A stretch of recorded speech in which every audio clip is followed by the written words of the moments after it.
officially open up this congregation meeting and ask Pastor Mueller to open us up with a word of prayer. Well, good evening, friends. Thanks for coming. Let's pray. Lord God, our Heavenly Father, for your strength and vision, for your peace and power, for your blessing hand on this congregation, for safety for everyone in their travels, and for everybody who's got filled up basements with water. Help them as they recover.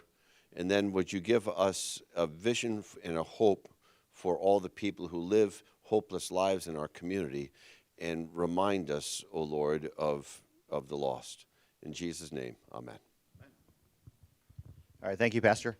All right, I'm going to start off this meeting by having my fellow, so I'm David Kelly. I'm the current church council chairman. I'm going to ask my fellow church council members to stand up and then quickly say your name, and if you've got a specific role, like starting with Ann. I guess I'm going to run around with the mic. Here we go. I'm Ann Bainey, and I'm church council secretary. Yeah. Dawn Valesky, just plain church council. I still want to give this to Jim, but he left us. All right, what do we got? We got Bill? Bill Wilkinson. Yep. Scott Deverman. All right. Let's see here. We got. Oh. You guys I think everybody heard that. That was Glenn Bachman, church council treasurerman. Aaron Duquette, plain church council. I'm Joel Eggerding. I'm spicy church council. I'm Brenda Connolly. I am the vice president of church council. All right, I think I got everyone for tonight. All right, so it's been a year since we last had our last congregation meeting. And in that meeting, we covered a few topics. The key topics there is we went over our fundraising and reimagining the church drive called Imagine. We talked with you about the ministry plans that came out of that strategy and the changes that we were doing there. And lastly, we had the beginning discussions about a pastoral transition. And they are similar topics for this year.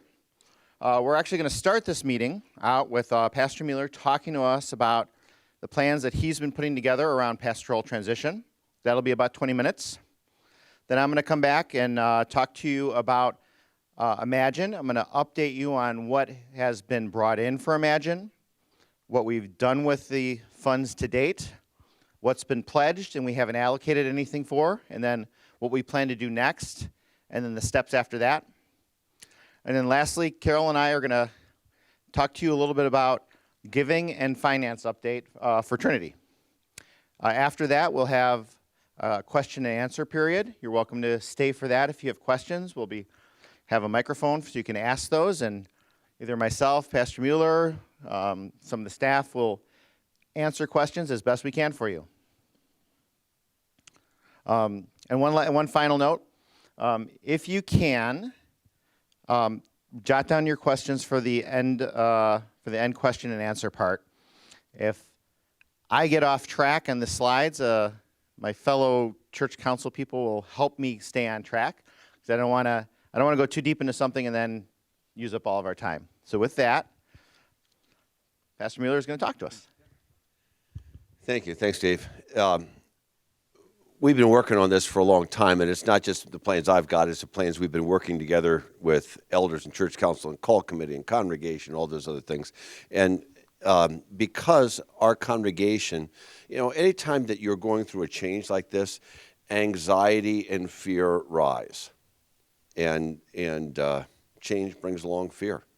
And so what in our meetings, Dave, the chairman of the church council, the chairman of the board of elders, and I have been meeting for a while, and we decided the first thing to do was just to write out what's going on so everybody's got it in their hand, and let them know what's happening, why we're doing it this way. For this meeting also, you mentioned that everyone can hear you. Everyone may be able to hear you, but because we're recording it, we want to make sure that we hear everything that everyone says. So if you just wait for the microphones when you have your questions, that'd be great. With that, let's turn to this. This is going to be electronically sent out to the congregation this week. The executive summary is on the front page. Basically, it's going to tell you what's going on, but I wanted to go over in detail a little bit more about what's happening. The first thing is, I just wanted to give thanks to God for all the pastoral ministry that's happened here, and the succession of pastors and brothers and sisters in Christ who have served as principals and DCEs and teachers and youth workers, all kinds of folks. We want to make sure that we thank everybody, and remember that this isn't the first time we've gone through this. Now, it's been a long time since we've gone through this, but we've made it before. And if you want to read along with me, you'll find that a lot of the presentation, if you just read the bold parts, you'll know where we're at. So we've been working hard to maintain and strengthen the Office of the Holy Ministry here, because there is one pastoral ministry here. And you'll see the way that we act with one another, even down to things like when we have worship services, we all stand up and sit down together. And it's nothing that you're going to see anywhere in the pastor rules, but it's just something that we do to help people recognize we have a unified pastoral ministry here. And we're going to do it in practical ways, and well, we've always had it philosophically because it's biblical. It's easy for a church to become anxious.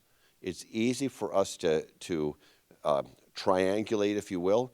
And if people have been here long enough to remember back to the days of Pastor Weishaupt and Pastor Trigloff, and all that went on in the 70s with that, you kind of know that story. It was a really tough time for our congregation at that kind of transitional time. And so we're going to do everything we can to make this work. So I'm perceiving that the anxiety is rising. The way we do that is with information and with conversation. So here's the plan. When I was 50, I started talking with the Board of Elders about what would happen when I was 60, and then when I was 65 or 66 and retiring. At that time, at 50, it was still 65 was the retirement age. Now it's gotten a little longer than that. But it's because I knew and I had seen what had gone on in congregations up to now. You see, when I became a senior pastor as a young buck, I watched 30 congregations with pastors in their 60s and 50s go through this transition. And it's one of the reasons why we started as a group this organization called Pastor Leadership Institute. I was one of the founding members of that, because we said, in particular, we wanted to train a next generation of pastors. We wanted to train the next generation of senior pastor leaders. And for years, I mentored people through the process as they went through Pastoral Leadership Institute. But there's kind of two things that happen. When a senior pastor transition goes well, and I can name a whole bunch of them, everything comes along, the next pastor coming in hits the ground running, and it really kind of speeds things up. When the senior pastor transition doesn't go well, the next senior pastor is what we call, or joke about a little bit, the unintentional interim pastor. He was deciding that he was going to be here for a long time, but because of all kinds of reasons, things just don't work out. And mostly it's because there's not been the groundwork and the preparation of the congregation to be able to handle this kind of transition. So with that in mind, we put together 6 things, and you'll see it at the bottom of this page. This isn't 6 years. This is 6 things that have to happen in order for a successful transition. Now, some congregations, Hales Corners is one of the examples where Mike Ernst retired, and then they were vacant for a while, and then they had a new pastor come in, and he's doing great.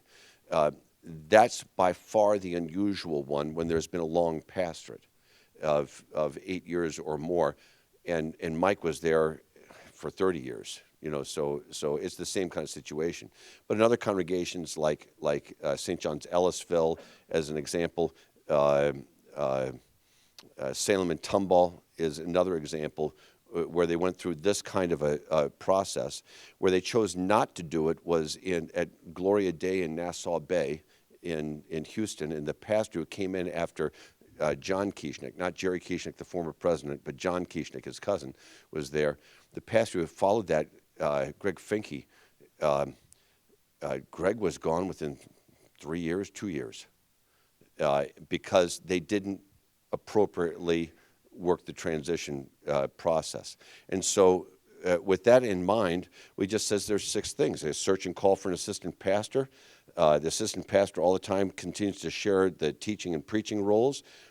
In our case, we said we're going to give the pastor experience with youth, family, and outreach leadership roles, and that's to understand our organization and really get connected with the youth and families, young families, because we're focusing. It's not that we're not loving the gray hairs and the bald heads, but our focus first is on young families in this time, in this season of our congregation.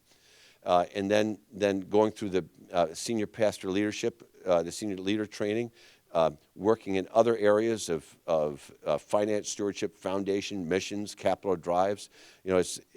There are few congregations that have, for instance, the budget size that we do, and how do you deal with that? And fewer still that have the number of employees that we have. We've at our height we had just under 200 employees. Now we're, 92? 80 something. But just dealing with that is different, and so giving experience with that at the right moment. The Congregation Search and Call Committee for the next senior pastor or lead pastor, sometimes they call it one, sometimes they call it the other, but we're just about right there. And so with that, there's going to be a call committee. After the call committee determines the candidates, the congregation will call a candidate, and depending on who that is, we're going to have a short transition or a little bit longer transition, but it is a real transition. That means that I'm not going to be the senior pastor. I'll be the senior pastor in transition out, and the other one will be the senior pastor in transition in. And I think for Pastor Senior and I, that process was for me, it was 18 months. I was elected in 1990 as the senior pastor-elect, and in 1991 in April, I became I was installed as the senior pastor. But depending on who it is, that can be a relatively short time and other things. So what we've done is we are through part one. We've got a candidate here. Then we're at the right time. Our Constitution says to call and gather a call committee to consider lots of candidates. Now, when some people have asked, why lots of candidates? Because that's what our Constitution says. So if you read then on page 4, we're at the middle, Article 7, right at the bottom, the procedure for issuing a call. In the case of a vacancy in the senior pastor position, the church council shall appoint a call committee. The committee shall consist of the vice chair, and that will be whoever is elected as the vice chair for next church council's year, 2 non-officers, members of the church council, 4 elders of the board of elders choosing, and as many at-large members from the congregation as the committee determines it needs. And then you're going to establish the criteria, because this will be a different position from who I am and the way things are going now, and it should be. It's the right thing to do. And so we'll look for the criteria. We've got some of that already. Continue on with that. Seek appropriate assistance from the district president. The district president, Alan Buss, will be providing some names for us to consider. Call for nominations from the congregation. There's other people who will offer names, and I fully expect that Pastor Roselle will be on that list, and he should be. So then establish an effective interview process, provide a list of recommended qualified candidates to the church council, establish and facilitate an interview process, present the list and a summary of the interviews, and assist the church council finally, number 8, in bringing recommendations to of the church council to the congregation in accordance with Article 7B3 of the Constitution of of Trinity Lutheran Church. So even though the position is not currently vacant, we're going to act as if it is, because that we're in this transition time, and our Constitution does not talk about a vacancy or a transition such as this. However, it does line out how we do it, and we're going to follow the Constitution. It means at the end, everybody gets a vote.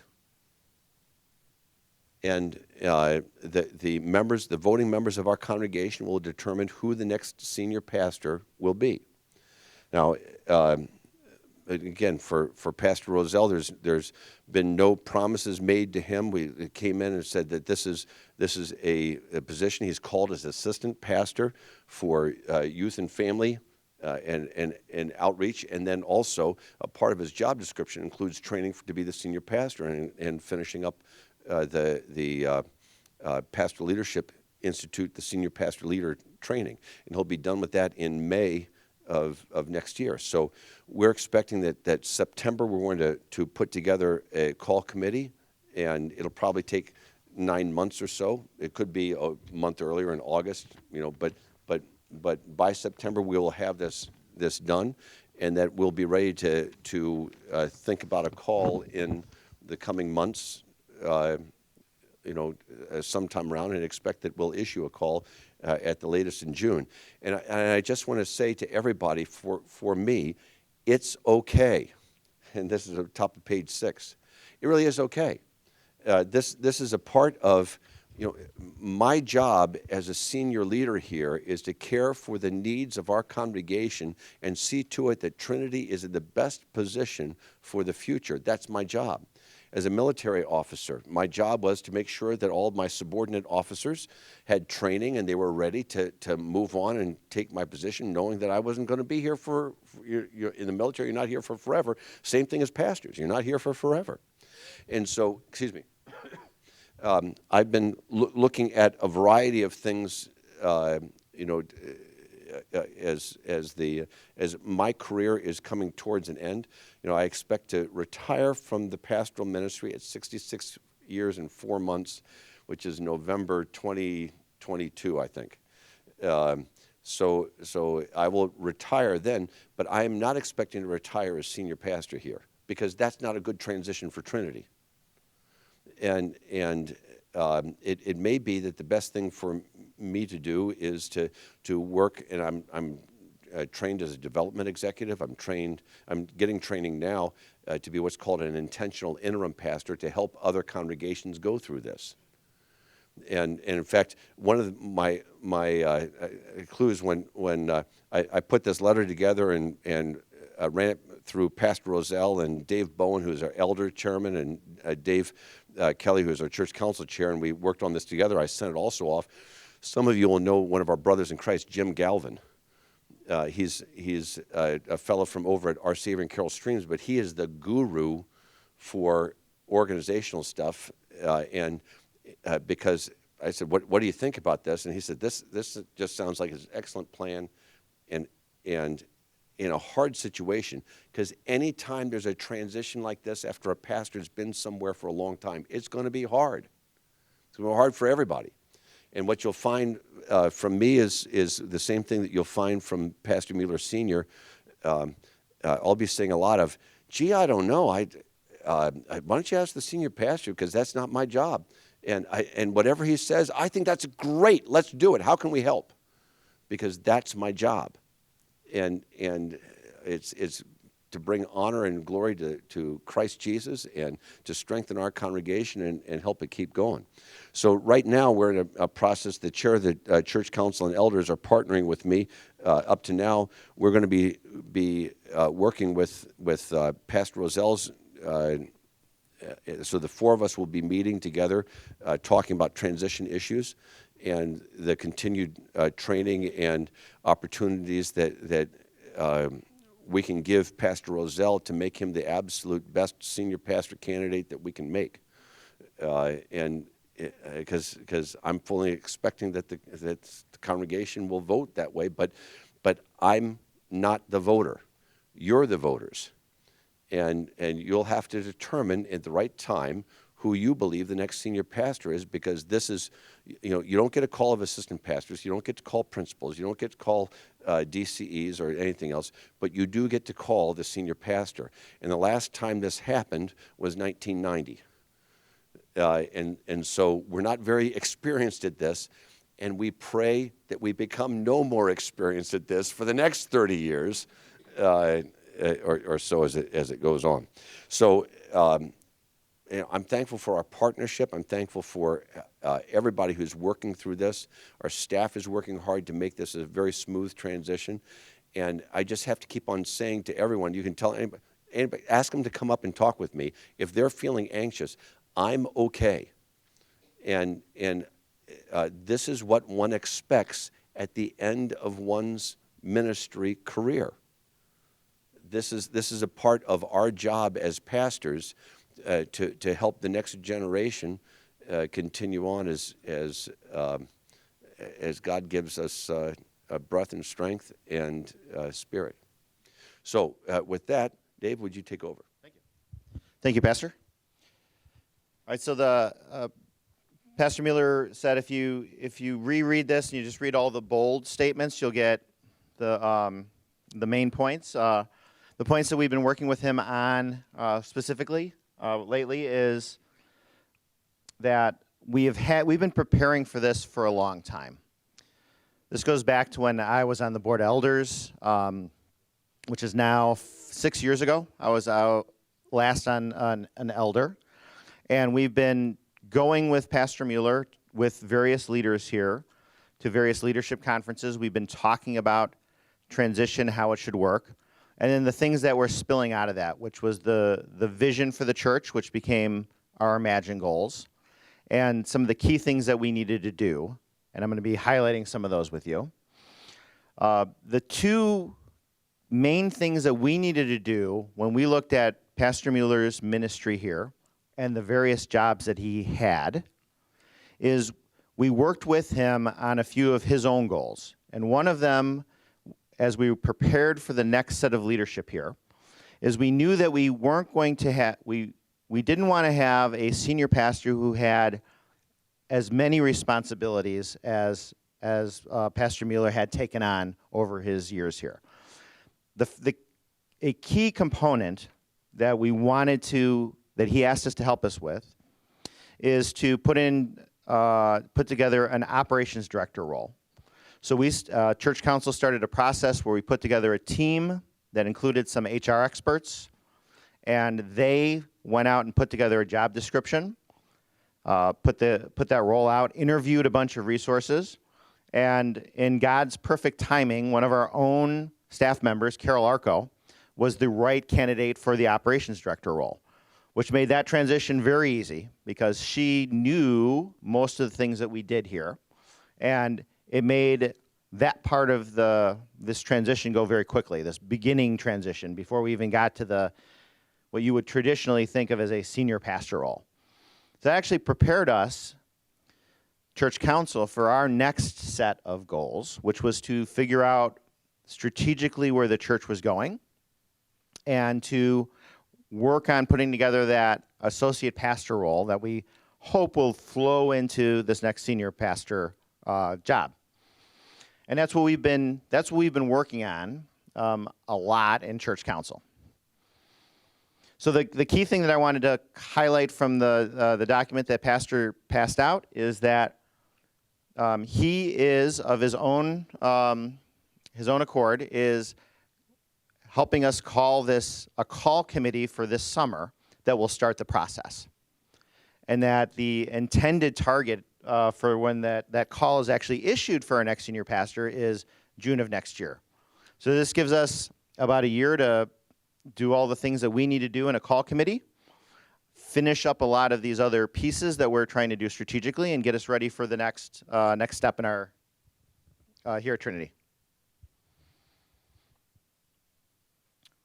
So last year, well, actually 2 years ago, we came to you and we told you that we wanted to do these things, and we weren't quite ready to do them without asking the congregation if this was what we should be doing. And we asked for your permission to put together a capital campaign that we were calling Imagine. We voted for that, and we moved forward with it. The next step that we did with that is we decided what we wanted to do as those first key roles, and that was the operations director, the associate pastor, and we had a list of other things that we were going to do. But as we started moving through the process, we realized two things. One, the first thing we realized was that we really needed to include our pastors and staff in that process because they're the ones that do a lot of the ministry here. We are your volunteer church council, and we have a duty to lead and to organize that, but we didn't have a lot of those skills. So we started reaching out to the staff that work here, through Pastor, through Carol, and started tapping into their process, their yearly process for putting together goals and priorities that lead into the budget. So we started that last year, and we did it again this year. And what this is continuously telling us as leaders is that our staff are amazing, incredible people that have an incredible heart for ministry and can tell us a lot of the things that need to be done. And we kind of take that into what we do on council. From that, we started to refine what we thought the church needed, and it's now been distilled down into three areas that we're now calling changes into our worship experience and our facilities here. The second part is our continued focus on growing disciples for Christ, and that includes growing families and getting more families involved in our church. And the last thing is an outgrowth of what we've already been doing with the clinic and some of our other activities that we're now calling a community care focus. So these are what we've envisioned Trinity to be focusing on over the next 5 years. And this becomes part of the strategic goals and how we move the ideas into actions and into reality.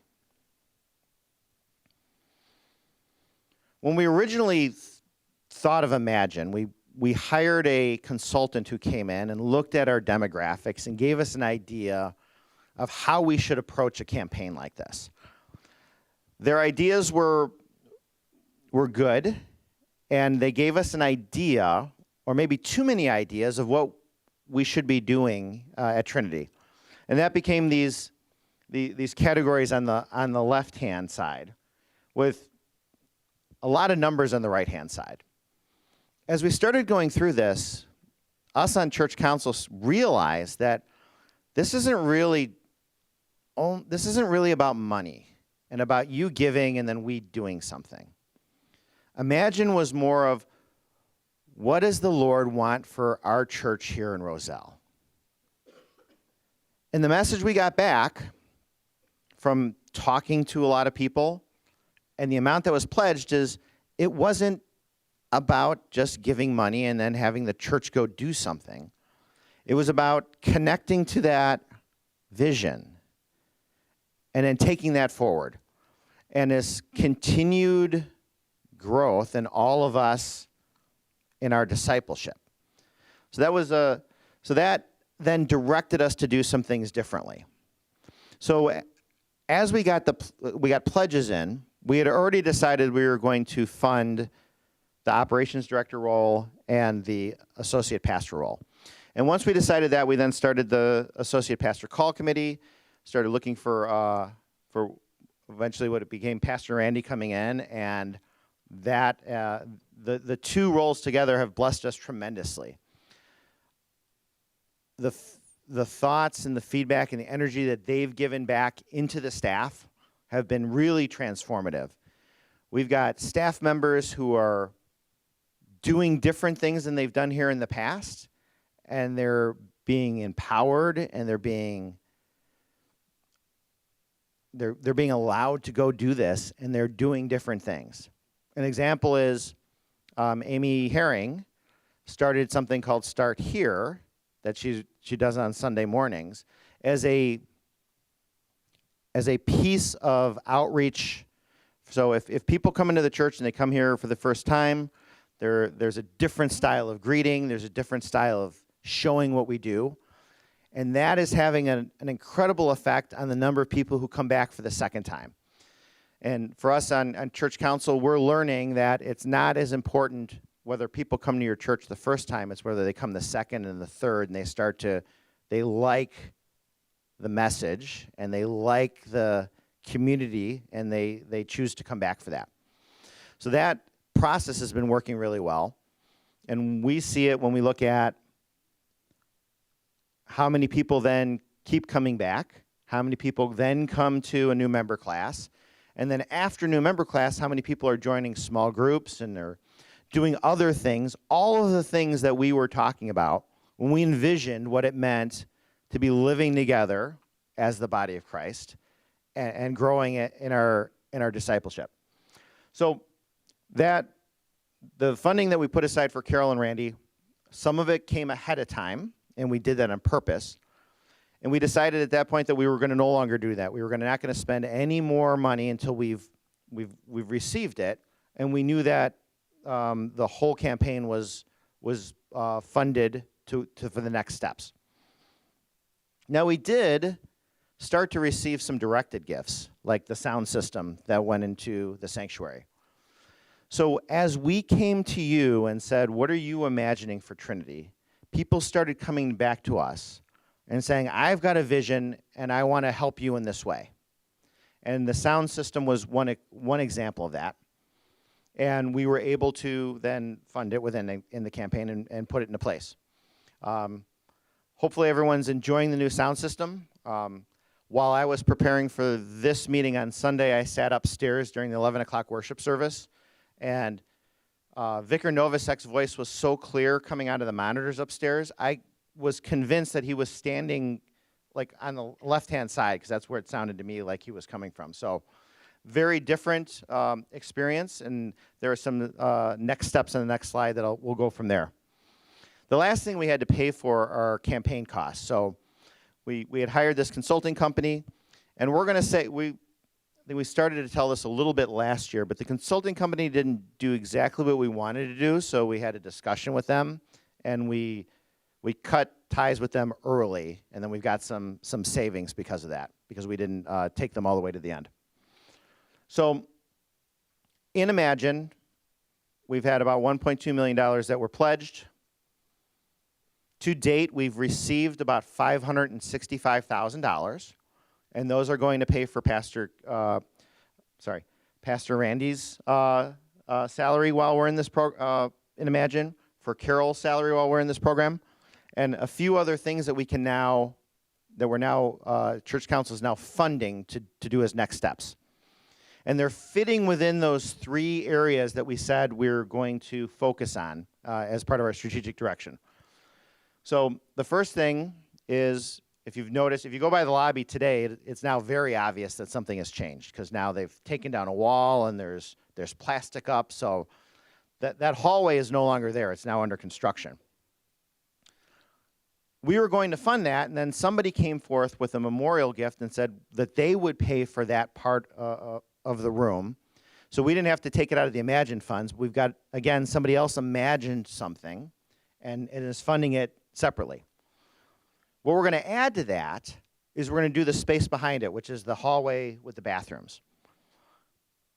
Now, we all know where the bathrooms are here, but the biggest complaint when people come to our building, whether they're seekers or they're new to worship or they're just here for a wedding, is where are the bathrooms? Because you can't see them. So part of what we're doing is it's going to be very obvious where the bathrooms are.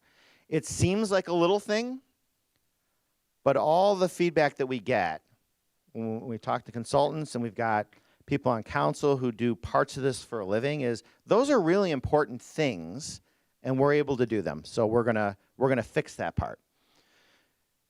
We're also going to pay for a new high-definition projector in the sanctuary. We need that because if anyone was at the Sunday meeting, we had to turn down the lights even darker than this so you could read the screen during the day. We're going to fix that problem.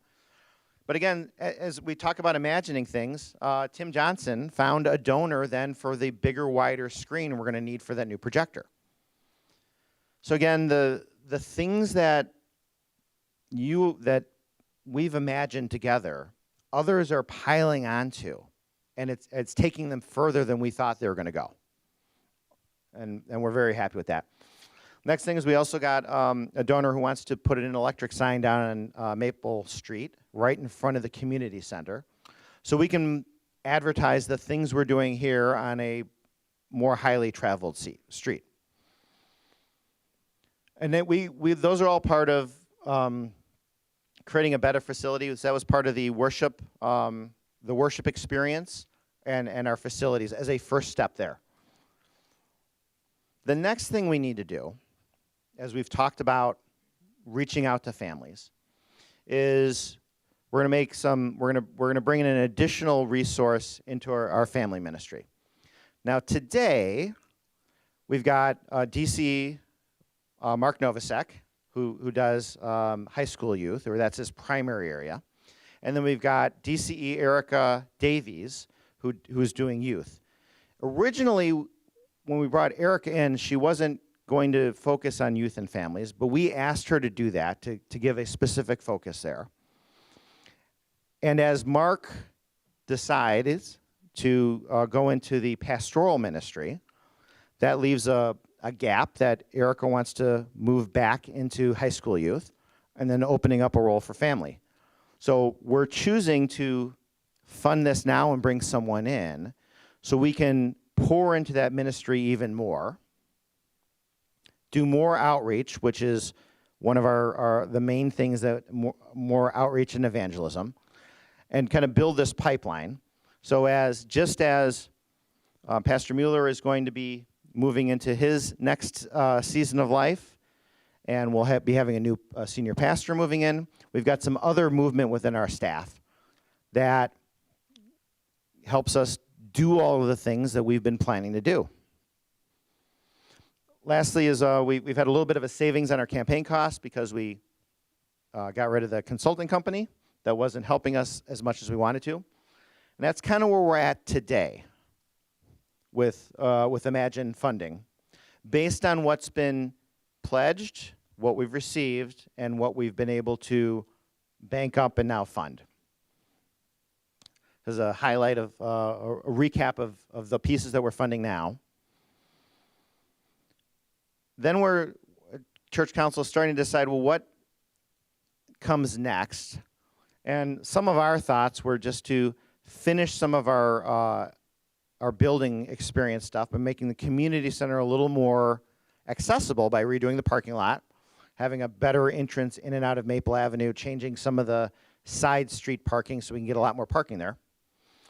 Finishing or extending the work that we're doing in that extended hallway, what used to be was called Room 101, and finishing the flooring out through the lobby.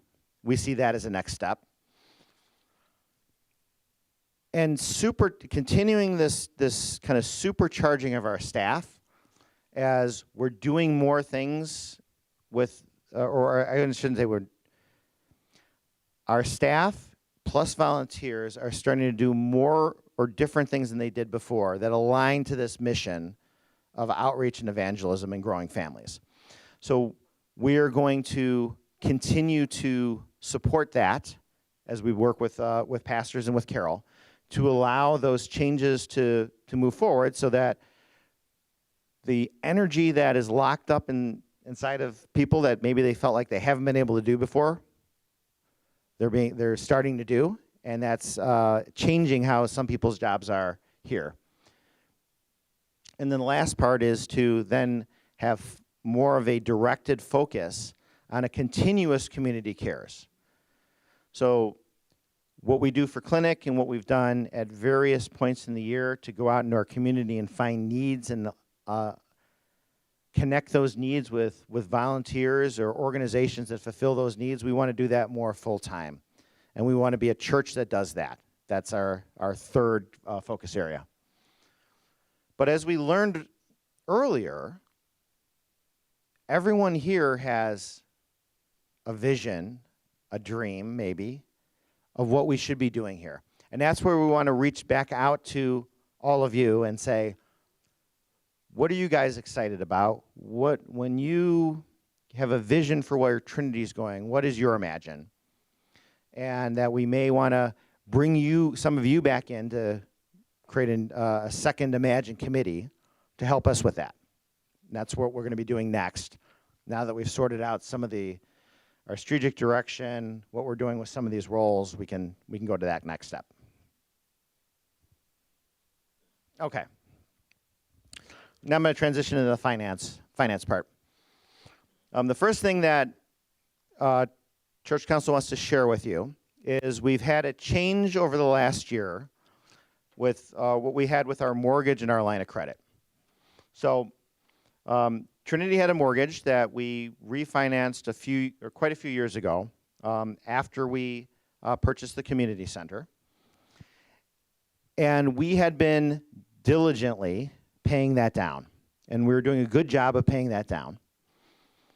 We also had a line of credit that had grown up to about its ceiling. So we had a $600,000 line of credit that we had about $550,000 that we had used from it.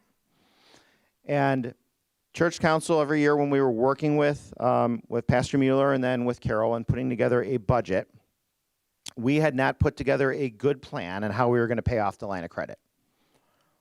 At the same time, we started looking in our meetings at if we continue to pay off our mortgage at the rate that we were paying it, and somebody actually allowed us to just carry the line of credit, we would pay off the mortgage and the line of credit in 9.4 years.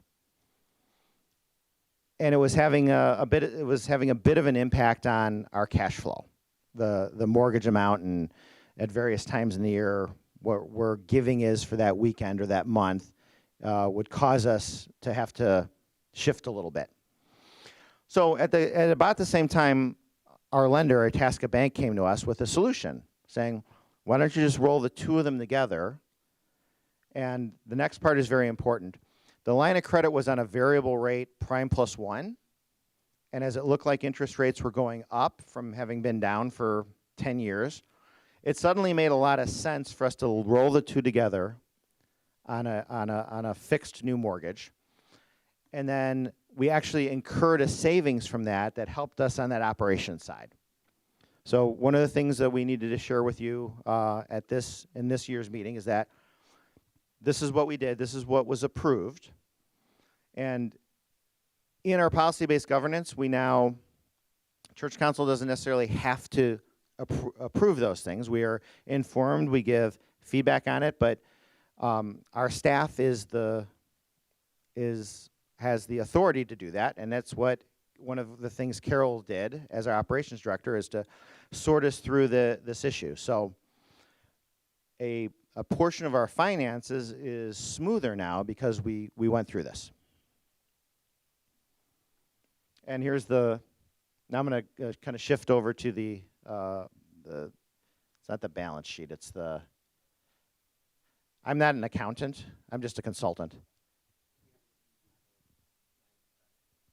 Oh, thank you. Yeah, I forgot that because I didn't update the slide. So I want you to know that, so we have the new mortgage, but we have a new line of credit that is $400,000, and we haven't used it.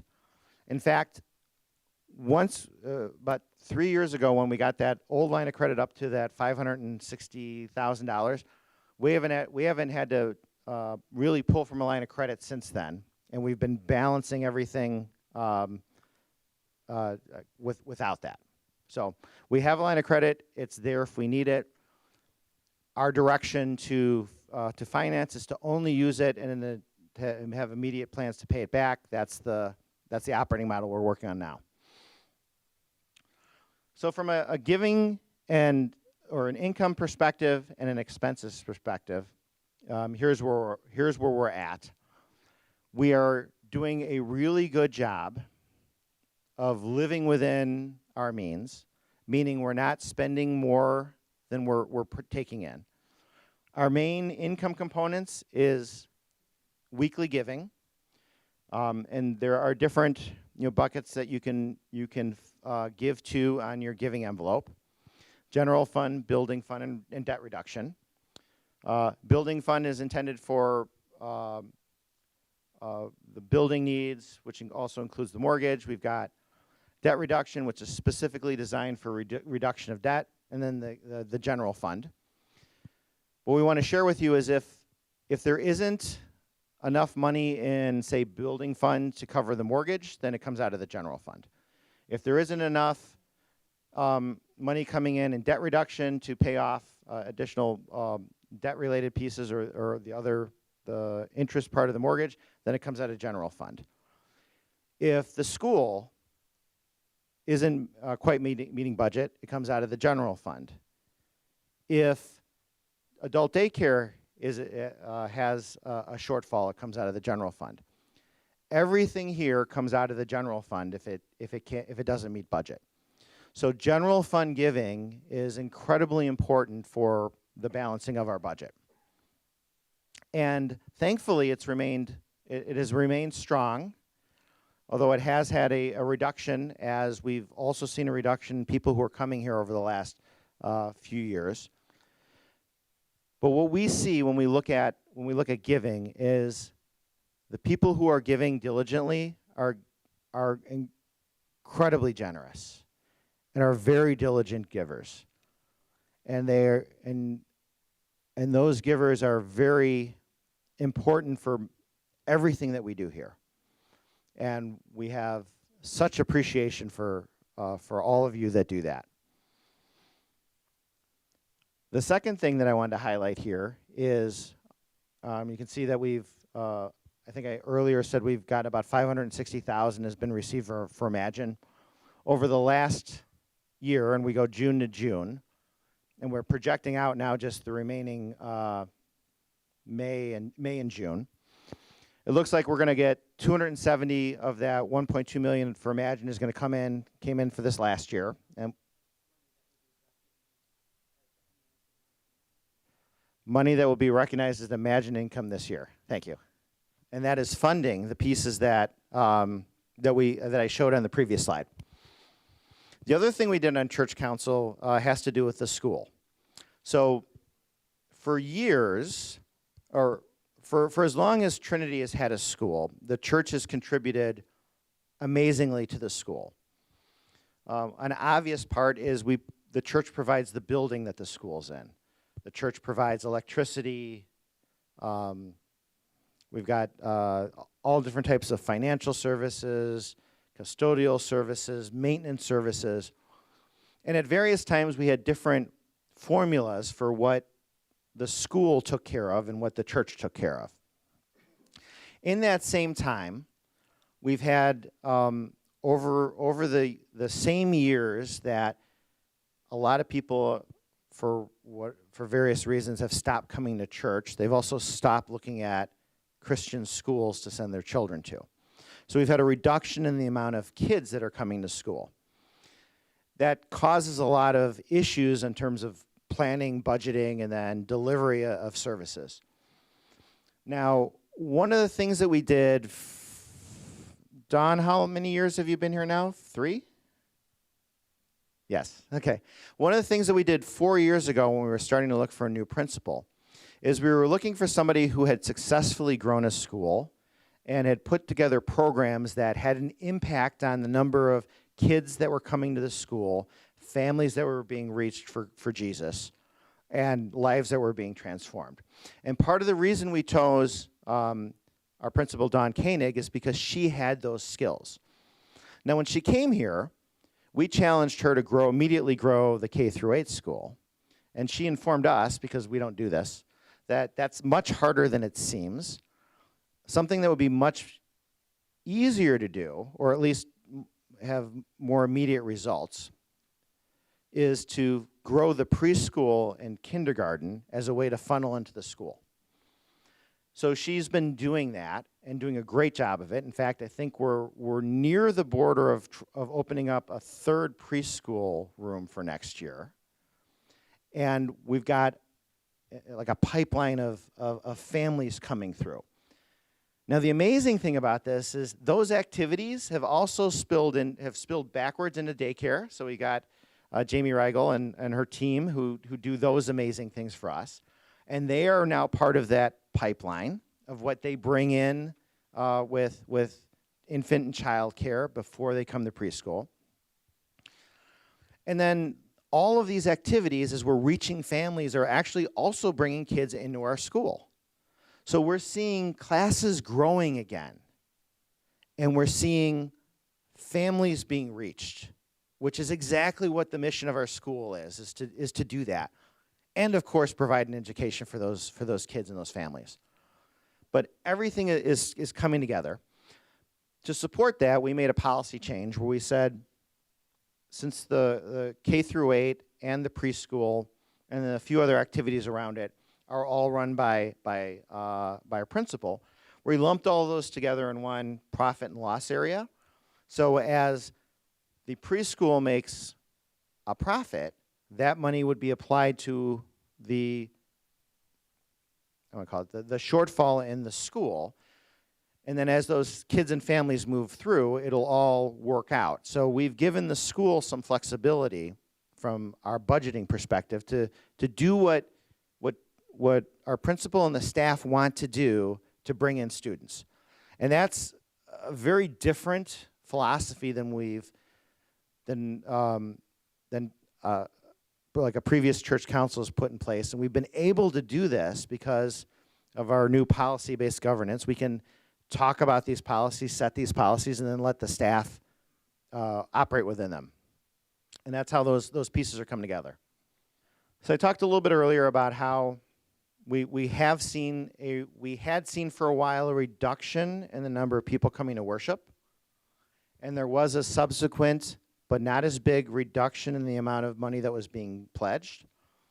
We're now starting to see, and the elders can keep me honest, we got some elders in the room, that we're now starting to see more people coming to worship.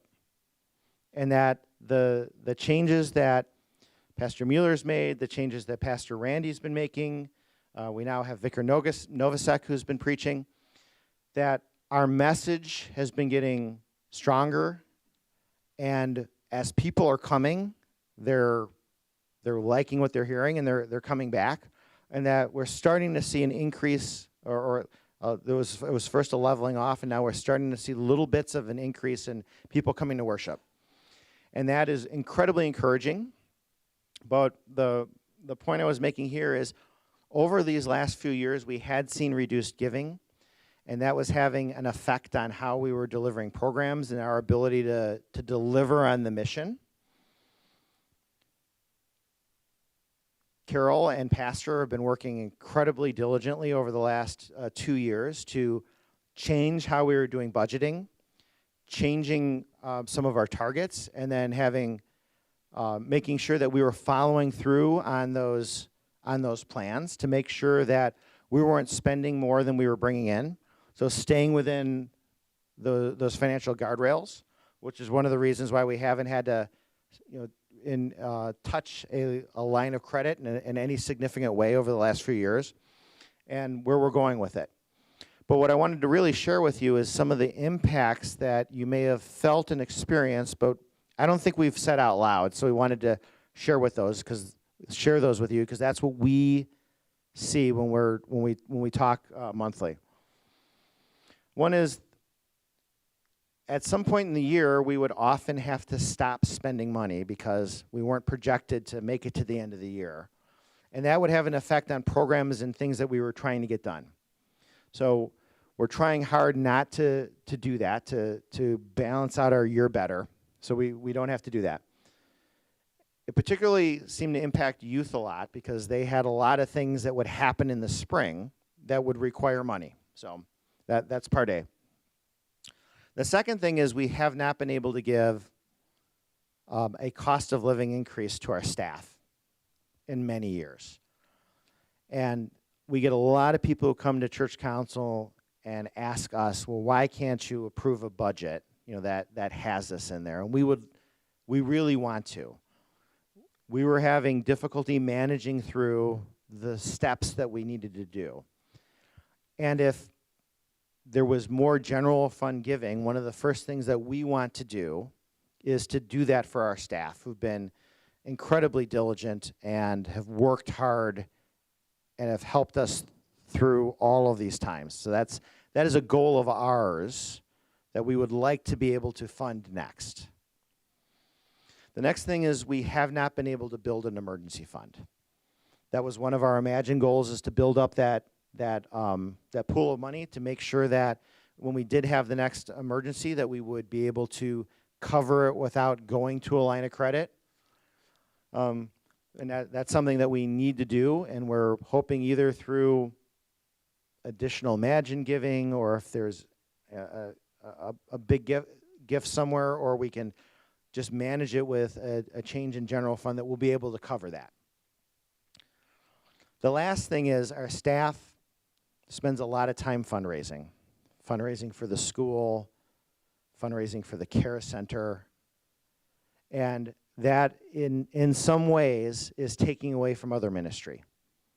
So we just wanted to be open and honest with you that the trend in that giving over the last few years has caused us to have to look at our ministry a little bit differently.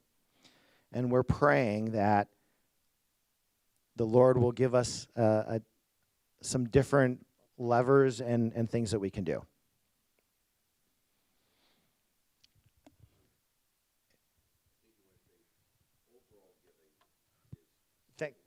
Thank you. That's a good point. Okay. Again, I did this on Sunday, and so that's a really important point. Between overall giving, which is a combination of the general fund, it is the building fund, it is debt reduction, and Imagine.